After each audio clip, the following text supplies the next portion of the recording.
ఈరోజు ఆంధ్రప్రదేశ్ వ్యాప్తంగా కూడా ఎక్కడ చూసినా ఎగ్జిట్ పోల్స్ అనేవి అత్యంత ముఖ్యమైనటువంటి అంశంగా అందరం గత 12 గంటలుగా అనుకోవచ్చు, 20 గంటలుగా పోనీ అందరం అదే మాట్లాడుకుంటున్నాం. అయితే ఎగ్జిట్ పోల్స్ ని మించినటువంటి ఒక న్యూస్ చంద్రబాబు నాయుడుకి అందుతోంది అనేటువంటి వ్యాఖ్యలు వినిపిస్తుంది.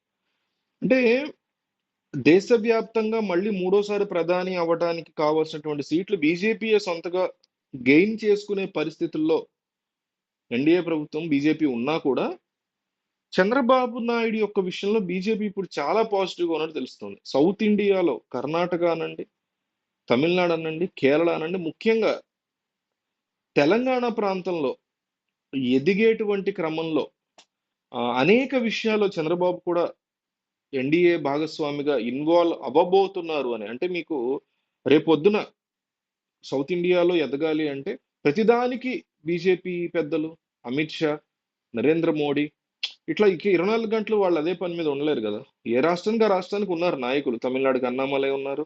ఓ పక్క హ్మ్, తెలంగాణ ప్రాంతానికి బండి సంజయ్ గాని, కిషన్ రెడ్డి గాని ఉన్నారు. ఆంధ్రప్రదేశ్‌కి పెద్దగా ఎవరు లేరు. పురంధేశ్వరి తప్ప, సోము వీర్రాజు లాంటి వాళ్ళు తప్ప. కేరళకి పెద్దగా ఎవరు లేరు. సో, ఓవరాల్‌గా సౌత్ ఇండియాలో ఎన్‌డీఏ యొక్క పుషింగ్, ఎందుకంటే ఎదగడం అనేది బీజేపీ పార్టీ సొంతంగా ఎదిగేటువంటి పరిస్థితి ఉండదు డెఫినెట్‌లీ. మీకు కూడా తెలుసు. సొంతగా బీజేపీ పార్టీ ఎదగడం అనేది కష్టం.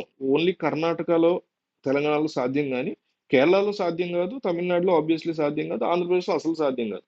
తెలుగుదేశం పార్టీ లేదా వైసీపీ యొక్క సపోర్ట్ లేకుండా ఏపీలో ఎదగడం అనేది బీజేపీ సొంతగా కుదరదు.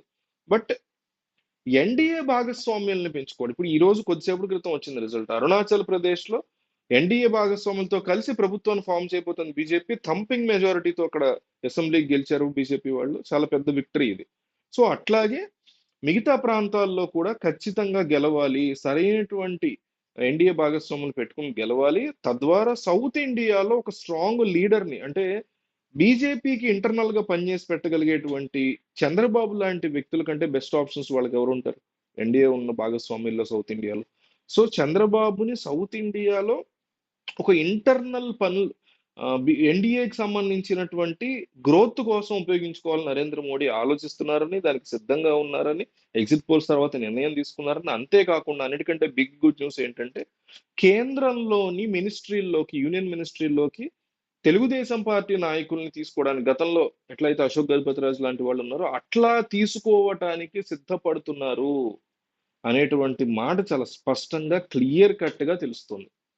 ఈ యొక్క ఏదైతే మీకు పాజిటివ్ వైబ్స్ వస్తున్నాయో విత్ ఎలక్షన్, దానికంటే ఎన్నో వేల రెట్లు ఇది బిగ్ గుడ్ న్యూస్ కింద కన్సిడర్ చేయొచ్చు మనం టీడీపీకి సంబంధించినటువంటి మినిస్ట్రీస్ ని యూనియన్ మినిస్ట్రీలో తీసుకోవడం, బీజేపీ వాళ్ళని కేంద్ర ఆంధ్రప్రదేశ్ సంబంధించిన మినిస్ట్రీలో తీసుకోవడం అంటే అది ఎంతో, ఒకవేళ గెలిస్తే సంగతి తీసుకోవడం అంటే ఏదైతే ఉందో ఆ కైండ్ ఆఫ్ ఆలోచన ఏపీకి నిధుల వరదనండి, ప్రత్యేక హోదాకు అలాంటి థింగ్స్ అనండి, వీటన్నిటికీ కూడా ఒక మంచి బెస్ట్ ఆప్షన్ అవుతుంది.